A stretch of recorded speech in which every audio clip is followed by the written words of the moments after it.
I'm Matthew Betz from Oar Creek Fleet Consulting. This is Booker. We're here with Rob Auer from UPS, and you're on the road with Booker and Betz. Rob, it's good to see you again. Yes, sir. Glad to catch up with you while we're here in Florida. I know that you do a lot of work in safety and training. What have you been working on that's good?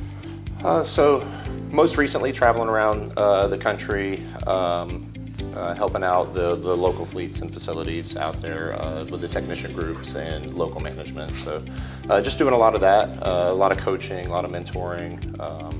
And you say just traveling around, but you've got everything east of the Mississippi, so it's a big area to cover. Sir. It is, and there's 3 of us in the region, so we split it up, and we're a good team. We work good together. But just going out and seeing what we can do to improve the facilities from the technician safety standpoint, from a work quality, showing the technicians that we care about them, things of that nature.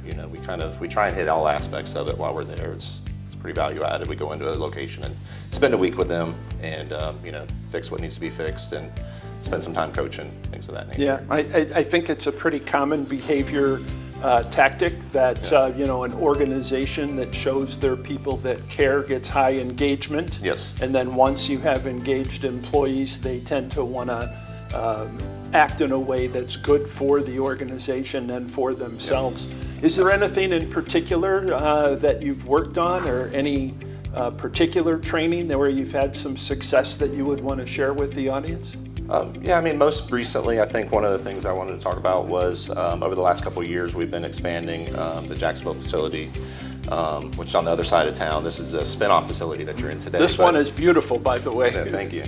So just managing through that. So from the facility and the fleet doubling in size over a 2-year period, so all the employees that you're adding go along with that. It's one of the things that I'm most proud of is the team that we built together, and then the facility that we were able to build out for the technicians. So they've felt appreciated when we care about how the shop's laid out from a safety standpoint, from an efficiency standpoint, things of that nature. Yeah.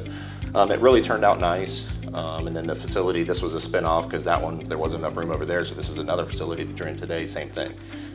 Like you mentioned, it's gorgeous, it's nice, it's clean, it's set up for them to be successful. So I'm pretty proud of both of those expansions. Yeah, and people that don't have their own garages don't understand what a complex operation it is, right? And how much safety there is to look after. Absolutely. How many employees there are. Yes. There's a ton of people working, a lot of moving parts, and a lot of dangerous work that they're doing as well. There is, and complacency is one of the things that'll get you. So just watching for the complacency. They're in here every day, so they have a very narrow kind of focus because they have their job that they're doing. And when we're able to come in and see what we can do to improve that, we're looking at a little bit broader view. So it's just helpful. Yeah. Anything else on the high road side that you'd like to share? On the high road, sure. Also, one of the things that we were doing most recently is through technician feedback was improving our fleet safety vehicles. So vehicles that go out to change a tire on the road. Oh, okay. Yeah. From a safety standpoint, really got a lot of feedback from the shop on what they wanted to see in that vehicle, how it would function, and just things, really just to keep them safe and then the driver safe while they're out on the road, to service a tire or whatever the situation may be. Was that a whole redesign of the upfitting that goes into the vehicle? It was, yes. We took a retired package car and pulled the shelves out and converted it into kind of a mobile shop with all the safety equipment that you can imagine, just to set it up to where they can get out there. And when they're in a rush, you got a truck that's broke down the side of the road, it's an emergency, they're in a rush, right? Yeah. So you want to have everything there on hand, not for them to try and remember what to take, So Sure. From supporting our fleet, that was pretty important to us here locally. Yeah, that sounds like a big undertaking as well. Yeah, and it well, we turned out nice. can't spend all of our time on the high road. Okay. Sometimes things don't work out the way that we expect, and we end up on what we call the low road. Yep. So what's something maybe that you've worked on that didn't turn out as you expected, and what did you learn from that? So I might go a little bit different of a direction with that, possibly than what you're expecting. But I would say the the situations where I've had to end somebody's employment. Okay. Never something that you want to do. Never taken lightly. It's always very heavily vetted, things of that nature, right? Before you have to make that decision.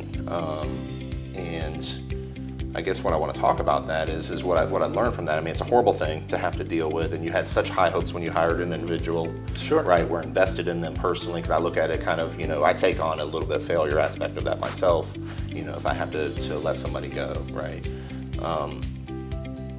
But the other side of that's important, I think, is, to handle the situation respectfully and, try and look at all the other options before it came to that. But then handle it respectfully and treat the person with dignity and honor, right?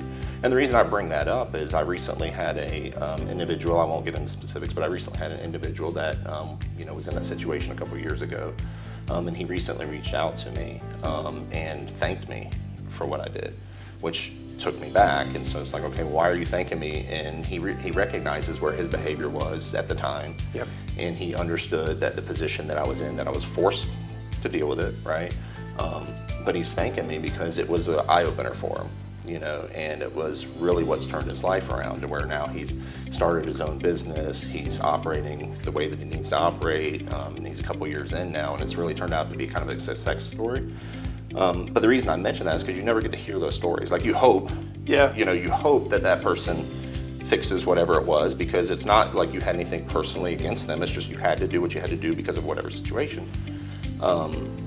But it's really, really nice to hear the other side of it, where somebody comes back to you and they're like, hey man, I appreciate how you handled that, And so again, what did I learn from that is making sure that the person was always, through the entire process, was treated with dignity, with respect.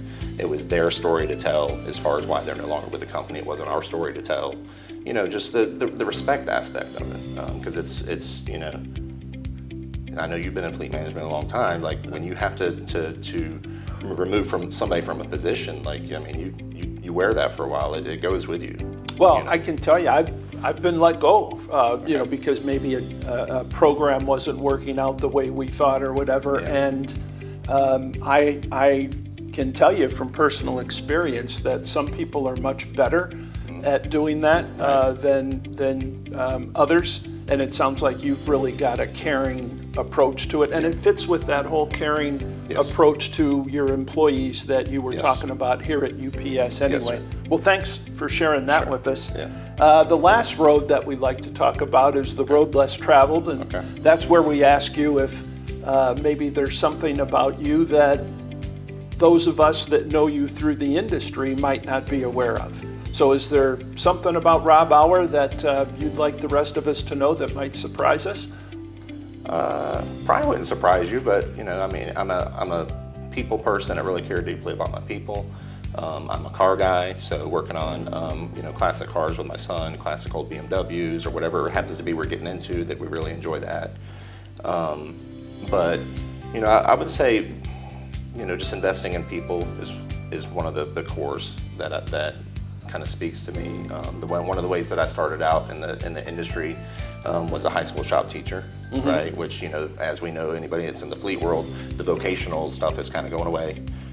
It's not as pushed as it was when we were young, So, but that high school shop teacher, invested in me, helped me get my first job, and then, the rest was history. So just help somebody out. I guess that's kind of the message I want to say, is like, if you see somebody that's interested in this field, interested in this career, like, help them, coach them, talk to them, mentor them, whatever you got to do, just help them. Because it's provided very well for my family, and I assume for yours as well. Yeah. And it's rewarding. I enjoy what I do. So, but as far as me personally, I'm a family guy, I'm a car guy, and just try and live life to its fullest. And an overall good guy.